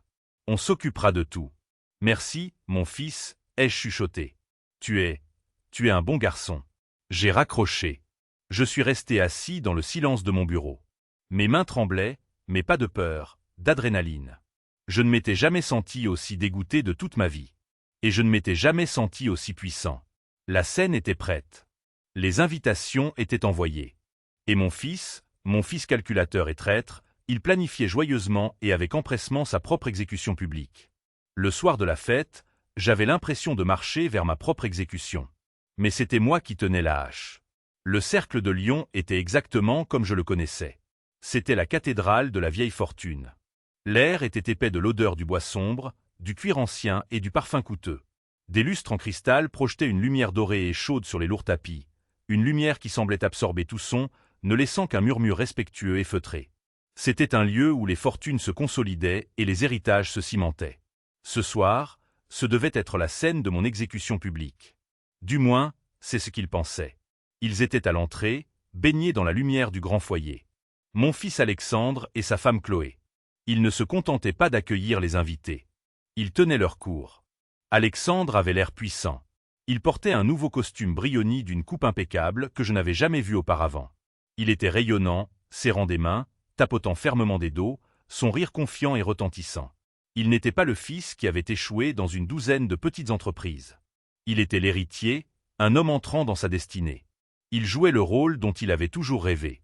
Et Chloé était magnifique. Elle portait une superbe robe d'eau nue vert émeraude qui devait coûter une fortune. Ses diamants, des vrais, ai-je noté, probablement achetés avec le reste de leur argent volé, scintillaient à sa gorge et à ses oreilles. Elle était la parfaite épouse d'entreprise, un trophée de succès, sa main reposant possessivement sur le bras d'Alexandre.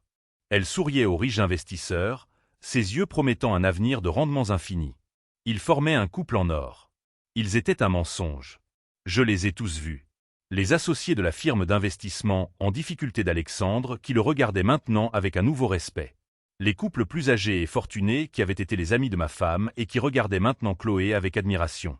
Et dans le coin, près de l'imposante cheminée en marbre, je l'ai vu. Le docteur Vincent Fauché. Il ne faisait pas partie de la ligne d'accueil. Il était trop malin pour ça. Il était un observateur. Il tenait une flûte de champagne, observant la salle avec le sourire calme et satisfait d'un maître artisan admirant son œuvre. Il ressemblait à un grand-père fier. Il était le serpent dans le jardin, et il était là pour voir son plan se réaliser à la perfection. Il était là pour me voir être officiellement déclaré incompétent. Puis il y avait moi. Je suis arrivé par une porte latérale. J'avais donné instruction au personnel de me laisser entrer sans annonce. Je portais mon plus vieux costume. C'était un bon costume autrefois, un lainage anthracite que j'avais porté à l'enterrement de ma femme Diane. Mais maintenant, les poignets étaient légèrement effilochés. Il était propre, mais il était vieux. C'était le costume d'un homme fini. Je ne suis pas allé à la ligne d'accueil. Je suis allé à la table que Nina avait demandée. C'était au fond, près de l'entrée de service. Une petite table ronde pour une personne, isolée du reste de la salle scintillante. Je me suis assis, j'ai attendu, et je les ai laissés me regarder. Je pouvais sentir les regards, les coups d'œil rapides, les coups de coude, et je pouvais entendre les chuchotements. La salle était feutrée, mais pas tant que ça. C'est Marc ? Mon Dieu, il a l'air frêle. Pauvre vieil homme. Alexandre m'a dit vous savez, qu'il n'a plus toute sa tête. Il perd la boule depuis des mois. C'est si triste. Mais comme c'est merveilleux de la part d'Alexandre et Chloé de faire ça. De lui offrir cette célébration au lieu de simplement, vous savez, prendre le contrôle. Oui. Tellement de dignité. Ce sont de si bons enfants. Voilà un vrai fils. Je sentais la pitié. Elle déferlait sur moi par vagues, épaisse et suffocante. Je sentais l'humiliation. J'étais le fantôme au festin. Le père pathétique, le vieil homme sénile, le fardeau. J'ai agrippé la serviette amidonnée et bon marché sur mes genoux. Mes jointures étaient blanches. Chaque instinct dans mon corps voulait que je me lève, que je crie, que je pointe du doigt Alexandre, Chloé et Fauché et que je dise à toute la salle ce qu'ils étaient. Mais je me suis retenu. J'ai laissé la pression monter. J'ai accepté l'humiliation. J'ai accepté la pitié. J'ai accepté les chuchotements. Et je les ai tous enfouis au plus profond de moi. Je les ai compressés, les transformant de douleur en carburant. C'était leur récit. Je n'étais qu'un personnage dedans. Le père tragique et confus. J'étais assis là, dans mon vieux costume, dans le coin sombre. J'étais la bombe assise tranquillement, patiemment sous la table, et j'attendais juste que mon fils allume la mèche. Le soir de la fête, j'avais l'impression de marcher vers ma propre exécution, mais c'était moi qui tenais la hache. Le cercle de Lyon était exactement comme je le connaissais. C'était la cathédrale de la vieille fortune. L'air était épais de l'odeur du bois sombre, du cuir ancien et du parfum coûteux. Des lustres en cristal projetaient une lumière dorée et chaude sur les lourds tapis, une lumière qui semblait absorber tout son, ne laissant qu'un murmure respectueux et feutré. C'était un lieu où les fortunes se consolidaient et les héritages se cimentaient. Ce soir, ce devait être la scène de mon exécution publique. Du moins, c'est ce qu'ils pensaient. Ils étaient à l'entrée, baignés dans la lumière du grand foyer. Mon fils Alexandre et sa femme Chloé. Ils ne se contentaient pas d'accueillir les invités. Ils tenaient leur cours. Alexandre avait l'air puissant. Il portait un nouveau costume brioni d'une coupe impeccable que je n'avais jamais vu auparavant. Il était rayonnant, serrant des mains, tapotant fermement des dos, son rire confiant et retentissant. Il n'était pas le fils qui avait échoué dans une douzaine de petites entreprises. Il était l'héritier, un homme entrant dans sa destinée. Il jouait le rôle dont il avait toujours rêvé. Et Chloé était magnifique. Elle portait une superbe robe d'eau nue vert émeraude qui devait coûter une fortune. Ses diamants, des vrais, ai-je noté, probablement achetée avec le reste de leur argent volé, scintillait à sa gorge et à ses oreilles. Elle était la parfaite épouse d'entreprise, un trophée de succès, sa main reposant possessivement sur le bras d'Alexandre. Elle souriait aux riches investisseurs, ses yeux promettant un avenir de rendements infinis. Ils formaient un couple en or. Ils étaient un mensonge. Je les ai tous vus. Les associés de la firme d'investissement en difficulté d'Alexandre qui le regardaient maintenant avec un nouveau respect. Les couples plus âgés et fortunés qui avaient été les amis de ma femme et qui regardaient maintenant Chloé avec admiration. Et dans le coin, près de l'imposante cheminée en marbre, je l'ai vu. Le docteur Vincent Fauché. Il ne faisait pas partie de la ligne d'accueil. Il était trop malin pour ça. Il était un observateur. Il tenait une flûte de champagne, observant la salle avec le sourire calme et satisfait d'un maître artisan admirant son œuvre. Il ressemblait à un grand-père fier. Il était le serpent dans le jardin, et il était là pour voir son plan se réaliser à la perfection. Il était là pour me voir être officiellement déclaré incompétent. Puis il y avait moi. Je suis arrivé par une porte latérale. J'avais donné instruction au personnel de me laisser entrer sans annonce. Je portais mon plus vieux costume. C'était un bon costume autrefois, un lainage anthracite que j'avais porté à l'enterrement de ma femme Diane. Mais maintenant, les poignets étaient légèrement effilochés. Il était propre, mais il était vieux. C'était le costume d'un homme fini. Je ne suis pas allé à la ligne d'accueil. Je suis allé à la table que Nina avait demandée. C'était au fond, près de l'entrée de service, une petite table ronde pour une personne, isolée du reste de la salle scintillante. Je me suis assis, j'ai attendu, et je les ai laissés me regarder. Je pouvais sentir les regards, les coups d'œil rapides, les coups de coude, et je pouvais entendre les chuchotements. La salle était feutrée, mais pas tant que ça. C'est Marc? Mon Dieu, il a l'air frêle. Pauvre vieil homme. Alexandre m'a dit vous savez, qu'il n'a plus toute sa tête. Il perd la boule depuis des mois. C'est si triste. Mais comme c'est merveilleux de la part d'Alexandre et Chloé de faire ça. De lui offrir cette célébration au lieu de simplement, vous savez, prendre le contrôle. Oui. Tellement de dignité. Ce sont de si bons enfants. Voilà un vrai fils. Je sentais la pitié. Elle déferlait sur moi par vagues, épaisse et suffocante. Je sentais l'humiliation. J'étais le fantôme au festin. Le père pathétique, le vieil homme sénile, le fardeau. J'ai agrippé la serviette amidonnée et bon marché sur mes genoux. Mes jointures étaient blanches. Chaque instinct dans mon corps voulait que je me lève, que je crie, que je pointe du doigt Alexandre, Chloé et Fauché et que je dise à toute la salle ce qu'ils étaient. Mais je me suis retenu. J'ai laissé la pression monter. J'ai accepté l'humiliation. J'ai accepté la pitié. J'ai accepté les chuchotements.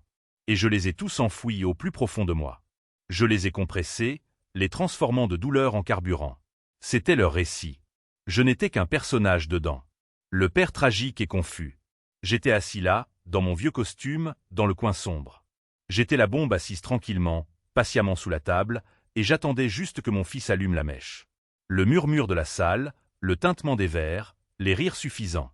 Tout s'est arrêté brusquement. Un grincement de l'arsène aigu, douloureux et fort, a jailli des haut-parleurs.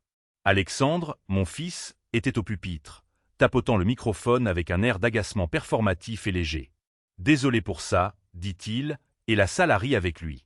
C'était un garçon en or, baigné de lumière chaude.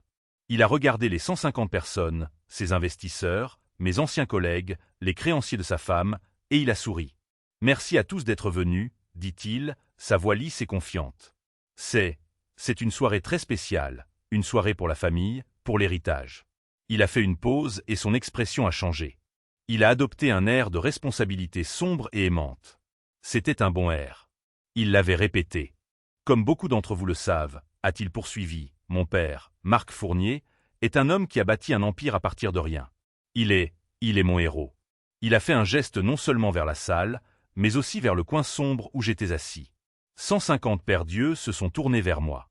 Je pouvais sentir leur pitié, chaude et collante. J'étais l'accessoire, le père sénile. Je fixais ma serviette, jouant le rôle d'un homme perdu dans son propre esprit déclinant. Mon père, a dit Alexandre, sa voix épaisse d'une fausse émotion, a mérité son repos. Il a travaillé si dur, si longtemps. Et comme il nous arrive à tous, les années font des ravages. Mon père a eu des problèmes de santé, avec les fardeaux d'une vie bien vécue. Il dressait le tableau. Il posait les bases de la requête. Chaque personne dans cette salle était un futur témoin de mon déclin. C'est le devoir sacré d'un fils, a-t-il dit, en posant une main sur son cœur, d'intervenir, de soulever ce fardeau lorsque les épaules qui l'ont porté si longtemps ne peuvent plus supporter le poids. Ce n'est pas un acte d'ambition. C'est un acte d'amour. J'ai entendu Chloé renifler, un son parfaitement distingué d'émotion. J'ai vu le docteur Fauché hocher la tête une seule fois, un geste de profonde approbation médicale. Et donc ce soir, a déclaré Alexandre, sa voix s'élevant. Nous ne sommes pas ici pour pleurer. Nous sommes ici pour célébrer une transition. Ce soir, mon père Marc passe officiellement, et avec grand soulagement, j'en suis sûr, le flambeau. Il me remet la gestion du patrimoine de la famille Fournier afin qu'il puisse enfin profiter de la paix et du repos qu'il mérite si richement. La salle a éclaté en applaudissements polis et sympathiques. Ils applaudissaient le filément. Ils applaudissaient la fin paisible de la vie du vieil homme. Ils applaudissaient le mensonge. Alexandre a levé la main, les faisant taire. Il m'a souri, un sourire d'une pitié condescendante si infinie qu'elle m'a donné la chair de poule. Et maintenant, avant de signer les papiers, avant de rendre cela officiel, j'aimerais inviter mon père, papa, sur scène, juste pour dire quelques mots, pour partager ses sentiments avec nous en cette soirée mémorable. Papa. C'était le moment. Il invitait le vieil homme incompétent à parler. Il me donnait la corde pour me pendre publiquement. Il s'attendait à ce que je marmonne, que je sois confus, que je m'écarte du sujet, pour prouver à ses investisseurs et au monde qu'il avait raison, que j'étais bien sénile. La salle était complètement silencieuse. Tout le monde me regardait. J'ai reculé ma chaise. Les pieds ont raclé bruyamment dans le silence. Je me suis levé lentement. J'ai traîné des pieds en faisant le long chemin de mon coin sombre à la scène lumineuse. J'ai gardé les yeux baissés. J'avais l'air d'un homme mené à l'échafaud. J'ai atteint le pupitre. Alexandre a posé une main de soutien sur mon épaule. « C'est bon, papa », a-t-il chuchoté juste pour moi. Juste quelques mots. Je me suis avancé vers le microphone. J'ai regardé Alexandre. Il souriait de ce sourire aimant et triomphant. Chloé était à la table d'honneur, épongeant une fausse larme au coin de son œil. Elle pratiquait déjà son rôle de belle-fille affligée et solidaire. J'ai tapoté le microphone. Ma main tremblait, mais ce n'était pas de peur. C'était d'une rage si froide qu'elle était presque sereine. « Merci, mon fils », ai-je dit. Ma voix était faible, rauque, exactement comme je l'avais pratiquée. J'ai regardé la mère de visage, tous me regardant avec cette même terrible pitié. Merci à tous d'être venus. Alexandre a raison. Je suis un vieil homme et j'ai été confus. J'ai vu le sourire d'Alexandre s'élargir. Il a hoché la tête vers la foule comme pour dire « Vous voyez, je vous l'avais dit ». J'ai continué, ma voix se brisant. J'ai gardé des secrets. J'ai été confus au sujet de mes finances.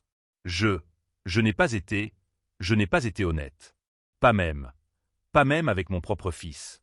J'ai vu un éclair de panique dans les yeux d'Alexandre. Ce n'était pas dans le script. Il ne voulait pas de détails. Vous voyez, ai-je dit, ma voix devenant juste un peu plus forte. Mon fils, il s'est inquiété pour moi. Il pense que je suis incompétent avec l'argent.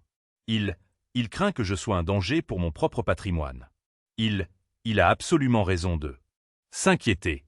Je me suis tourné vers Alexandre. Son sourire était figé, incertain.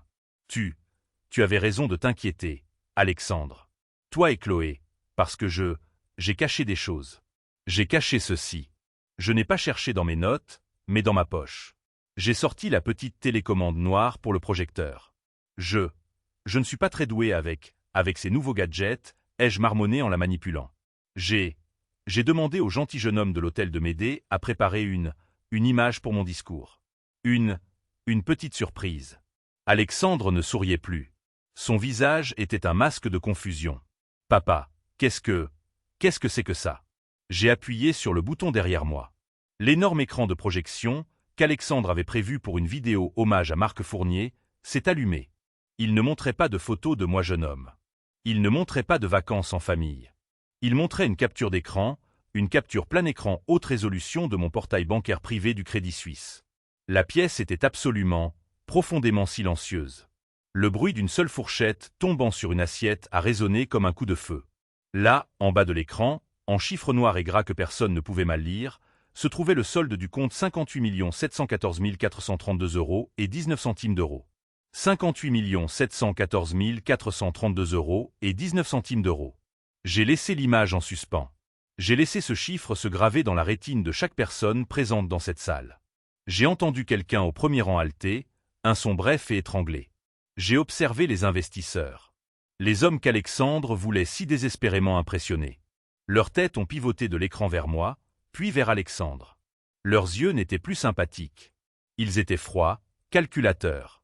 Les yeux de requin qui venaient de sentir le sang et l'argent. Je me suis tourné lentement pour regarder mon fils.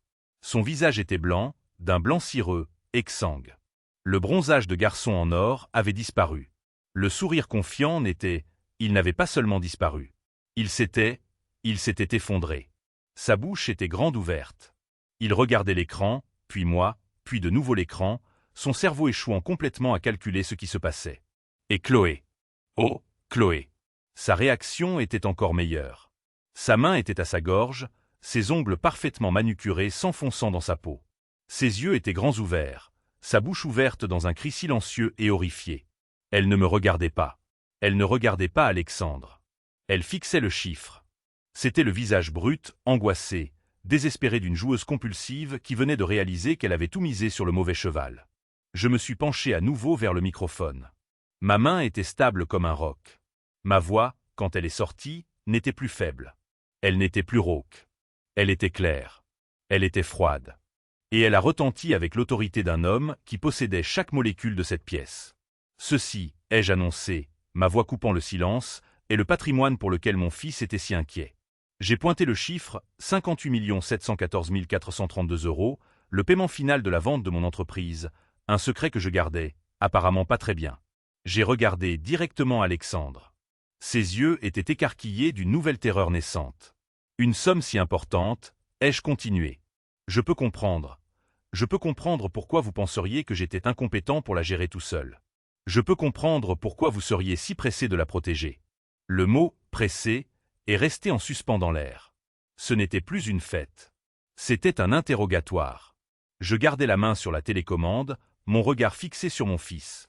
La pièce entière était un vide, attendant le son suivant. Alexandre était une statue de craie, la bouche toujours ouverte. Chloé avait l'air d'être sur le point de vomir. Oui, ai-je dit, ma voix résonnant de la puissance du microphone. 58 millions d'euros.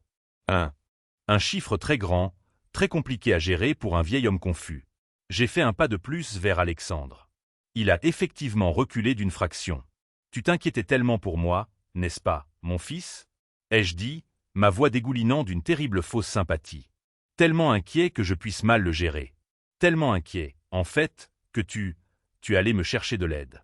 La meilleure aide que tu pouvais trouver. J'ai tourné la tête, mes yeux balayant la pièce, dépassant les visages stupéfaits, et se posant comme un faucon sur l'homme près de la cheminée. Tu m'as trouvé le docteur Vincent Fauché. Le nom est tombé dans la salle silencieuse comme un bloc de granit. Je l'ai observé. Le docteur Fauché, le maître artisan, l'observateur calme. Son sang-froid s'est finalement brisé. Sa main, qui tenait sa flûte de champagne, a eu un sursaut. Le verre a glissé. Il n'est pas seulement tombé. Il s'est brisé sur le marbre du foyer.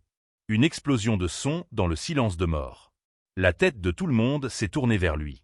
Le serpent avait été nommé. Docteur Fauché, ai-je continué, un homme si préoccupé par ma démence à apparition rapide qu'il était prêt à signer une requête légale sous serment pour me faire déclarer incompétent. Une requête, pourrais-je ajouter, qu'il a signée sans jamais m'avoir rencontré, sans jamais m'avoir parlé. Papa, arrête, a chuchoté Alexandre, sa voix un râle sec et horrifié. Papa, tu es confus. Le suis-je, Alexandre? Ai-je dit, me retournant vers lui. Suis-je confus ou l'es-tu?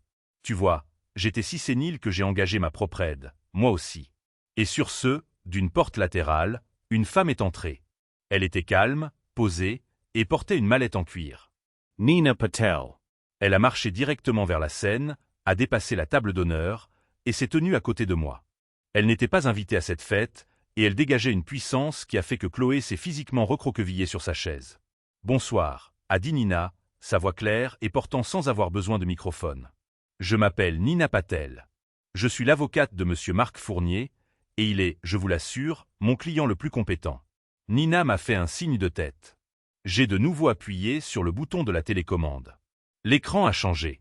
Le glorieux solde de 58 millions d'euros avait disparu. Il était remplacé par quelque chose de bien plus accablant. C'était un relevé bancaire. Le relevé bancaire d'Alexandre Fournier. La salle, qui avait été silencieuse, a maintenant éclaté dans une inspiration collective et brusque. Comme vous pouvez le voir, a dit Nina en marchant vers le devant de la scène avec un pointeur laser. Monsieur Fournier, Alexandre, je veux dire, a été très occupé avec son fonds d'héritage familial. Le pointeur laser s'est posé sur une ligne, puis une autre, et encore une autre. 2500 €, à l'Unina, payés le premier de chaque mois, tous les mois depuis 6 mois, à une société écran appelée Fauché Medical Consulting, une société, pourrais-je ajouter, qui est entièrement détenue par, elle a fait une pause, monsieur Vincent Fauché, un homme qui, soit dit en passant, a été radié de l'ordre des médecins il y a 5 ans pour, et je cite le Conseil de l'ordre, un ensemble de diagnostics frauduleux ciblant les personnes âgées. La salle n'était plus silencieuse. Elle bourdonnait, un murmure bas, en colère et horrifié. Je pouvais voir les investisseurs. Les investisseurs d'Alexandre, leur visage passait du choc à une fureur froide et dure. Ce n'étaient pas des imbéciles. C'étaient des hommes qui avaient bâti leur propre fortune. Ils reconnaissaient une arnaque quand ils en voyaient une. Mais attendez, ai-je dit en me penchant vers le microphone, jouant mon dernier acte de confusion. Nina, je ne comprends pas. Si Alexandre payait monsieur Fauché, pourquoi le payait-il? S'il n'était pas mon médecin? Nina s'est tournée vers moi, son expression d'une préoccupation professionnelle. Ça, Marc, c'est la meilleure partie. J'ai de nouveau appuyé sur le bouton. L'écran a changé. Un nouveau relevé. Une nouvelle série de lignes surlignées. Cette fois, ce n'était pas de petits paiements réguliers. C'étaient des transferts énormes, erratiques, désespérés. 10 000 €, 20 000 €, 15 000 €. Tous envoyés à des comptes filaires portant des noms comme Malta Online Gaming et Curaçao Holdings. J'ai regardé Chloé.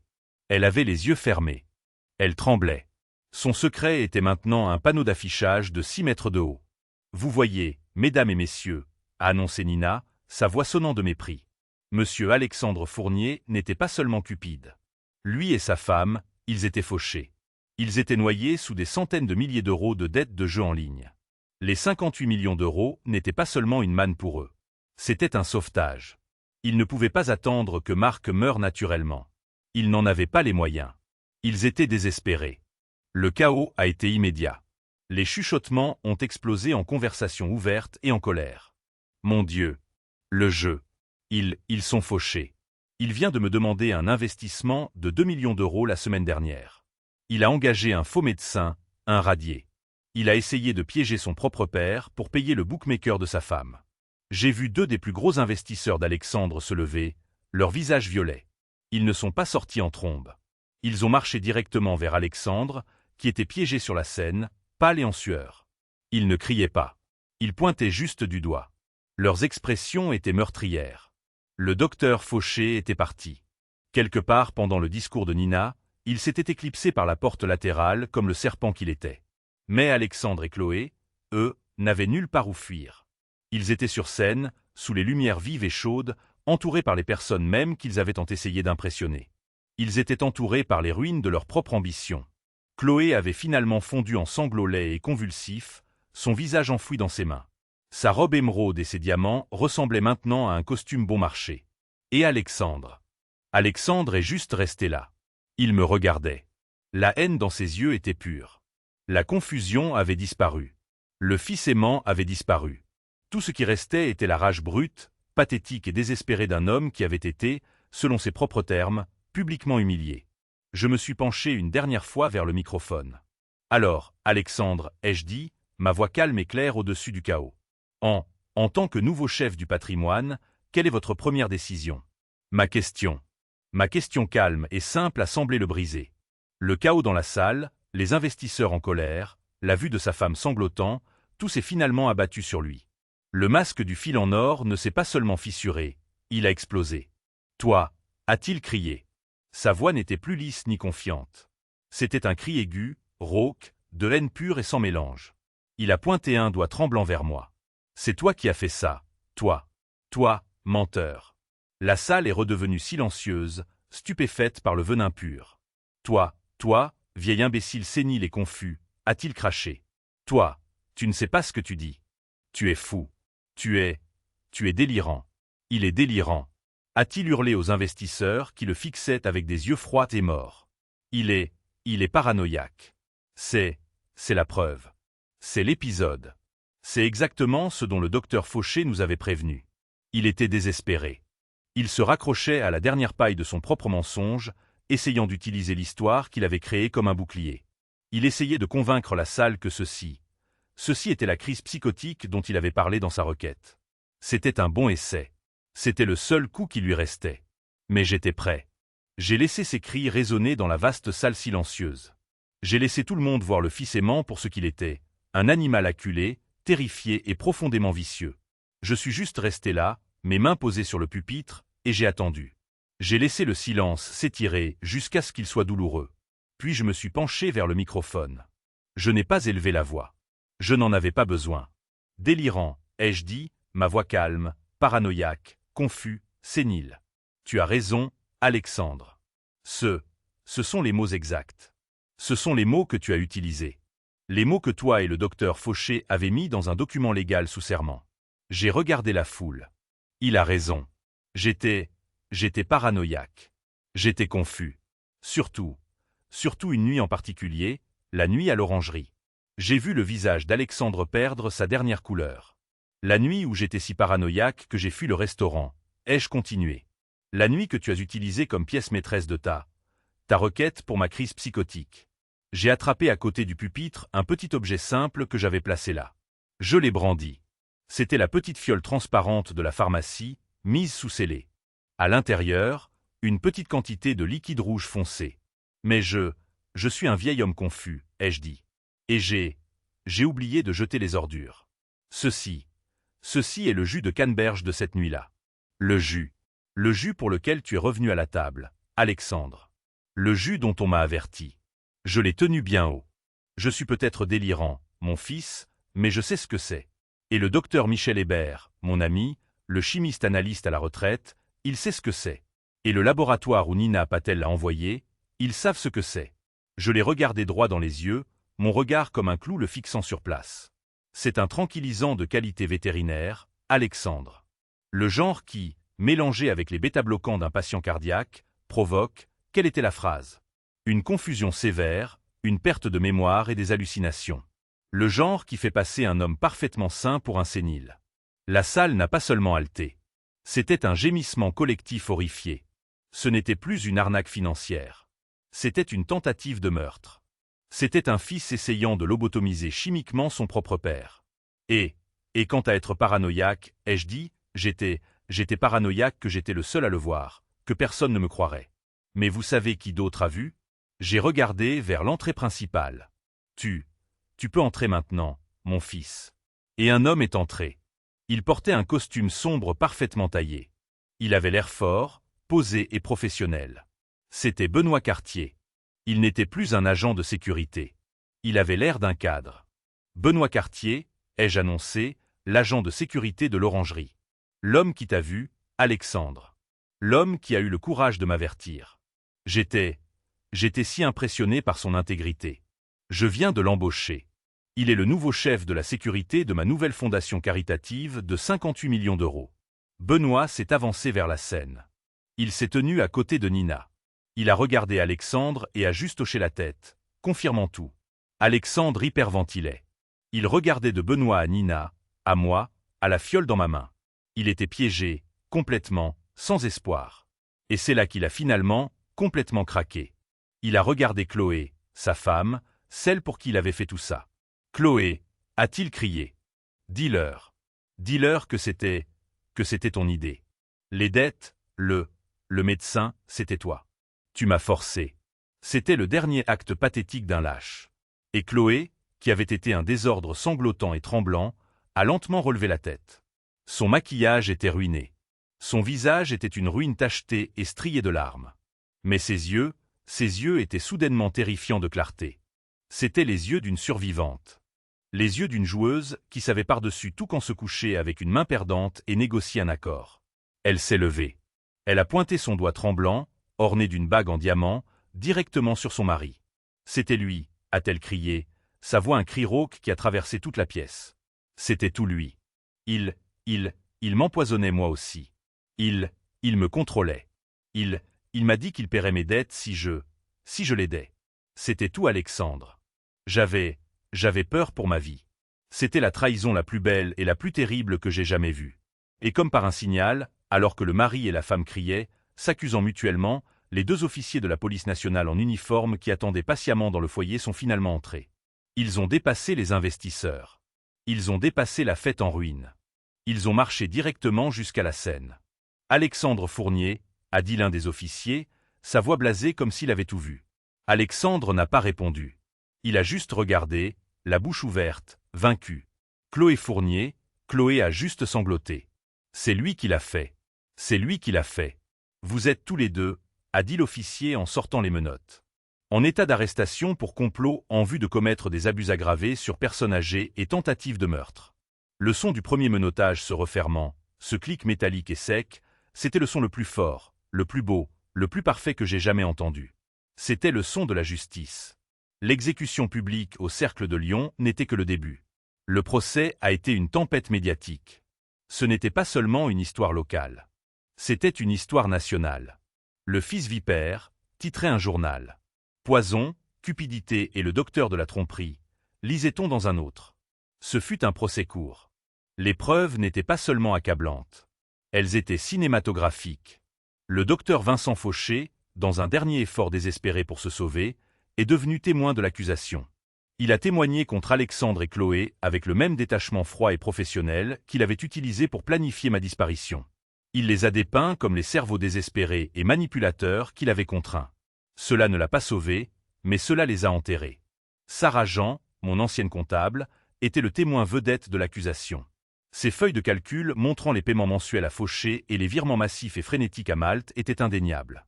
Elle était l'héroïne qui avait gardé les reçus.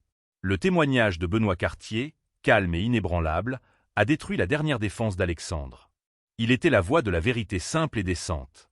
Finalement, Alexandre et Chloé se sont retournés l'un contre l'autre, tout comme il avait fait à la fête. 2 animaux vicieux et acculés dans une cage, chacun essayant d'arracher la gorge de l'autre pour obtenir une peine plus légère. Cela n'a pas fonctionné. Le juge a qualifié leurs actions de « complot glaçant », choquant par sa cruauté et profond par sa cupidité.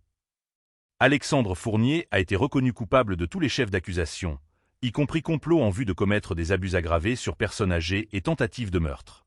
Il a été condamné à 10 ans dans un centre de détention. Chloé, pour sa part, en tant que co-conspiratrice et pour ses accusations de fraude distinctes liées aux dettes de jeu, a reçu 5 ans. Tous leurs biens, de l'appartement de luxe aux vêtements de marque qu'ils portaient lors de leur condamnation, ont été saisis pour payer les restitutions et amendes massives. Ce n'était pas une victoire. C'était une extermination. C'était la conclusion froide, propre et logique d'un problème. C'était, tout simplement, la justice. Je suis Marc Fournier, j'ai 71 ans. Je ne suis plus à Lyon. Je suis assis sur une petite véranda à Saint-Jean-Cap-Ferrat, regardant la mer. L'air ici est chaud et sent le sel ailé. Nouveau départ. Le bloc de glace froid et lourd qui s'était installé dans ma poitrine cette nuit-là au restaurant a enfin fondu. Je n'ai pas gardé les 58 millions d'euros, pas pour moi. Je les ai utilisés pour construire quelque chose au nom de ma femme. Ça s'appelle la Fondation Diane Fournier pour la justice des aînés. Nous fournissons des services juridiques pro bono et des enquêteurs privés aux personnes âgées qui soupçonnent leur famille de les spolier. Et j'ai une nouvelle équipe, une nouvelle famille forgée dans le feu et la vérité. Nina Patel siège au conseil d'administration et son cabinet d'avocats est notre arme principale. Sarah Jean, la jeune et courageuse comptable. Elle est la directrice financière de la fondation. Elle protège chaque euro comme une lionne. Et Benoît Cartier, Benoît, l'homme qui a tout commencé avec un murmure. Il est mon chef de la sécurité et mon meilleur ami. J'ai perdu un fils. Je dois être honnête à ce sujet. Je l'ai perdu bien avant cette nuit-là, à cause d'une maladie de cupidité et de faiblesse que je ne comprendrai jamais. Mais en perdant cette ombre de fils, je me suis retrouvé. J'ai retrouvé l'homme que j'étais avant que le chagrin ne me rende faible, avant que je ne me laisse devenir un fantôme dans ma propre vie. La rage que j'ai ressentie aurait pu me consumer. Elle aurait pu me transformer en ce vieil homme amer et haineux dont il m'accusait d'être. Mais elle ne l'a pas fait. Ma colère ne s'est pas aigrie en haine. Elle s'est clarifiée en justice. Elle m'a forgé en quelque chose de plus fort. Cette nuit-là, mon fils m'a tendu un verre rempli de poison, avec l'intention de mettre fin à mon histoire. Il n'avait aucune idée. Il me tendait l'antidote. C'était le choc qui m'a réveillé d'un sommeil de 3 ans. C'était le poison qui m'a guéri et m'a rendu ma vie. Toute cette épreuve m'a appris une leçon douloureuse mais vitale. Les prédateurs les plus dangereux ne sont souvent pas des étrangers, mais ceux qui utilisent le déguisement de l'amour pour justifier leur cupidité. Ils comptent sur votre silence, votre politesse et votre historique de sacrifice. J'ai appris que la vraie force ne consiste pas seulement à bâtir un empire. C'est d'avoir le courage froid et lucide de le protéger, surtout des personnes que vous avez autrefois aimées. Parfois, le plus grand acte de respect de soi est d'arrêter d'être un père et de commencer à être un combattant. Que auriez-vous fait à ma place? Et de quelle ville écoutez-vous?